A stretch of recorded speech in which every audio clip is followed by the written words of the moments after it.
Bonjour à toutes et à tous. L'année qui s'achève a été marquée par une activité municipale intense dans tous les domaines de la vie municipale. La situation socio-économique est compliquée.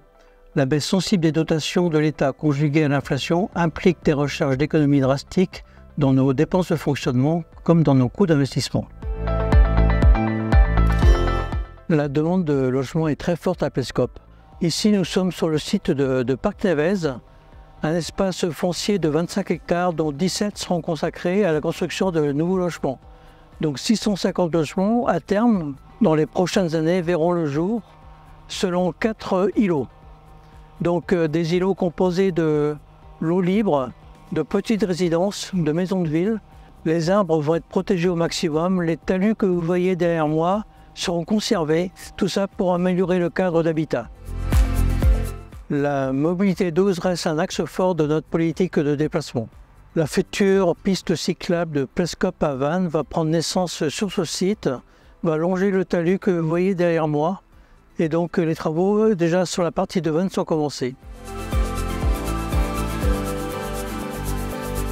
Le carrefour de Bellion, qui est situé sur la route départementale de Vannes à Sainte-Anne, est extrêmement dangereux.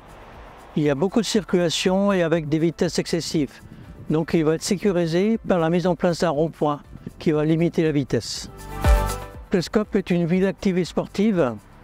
Et dans ce cadre, une nouvelle salle de sport va être construite juste derrière moi. Elle sera dédiée au sport de raquettes, pour le tennis de table et pour le tennis. À la faveur d'une subvention importante, l'école d'Olto a été entièrement rénovée sur le plan énergétique. Les murs extérieurs ont été relookés en conservant son aspect d'origine des années 30. Des panneaux photovoltaïques ont été posés.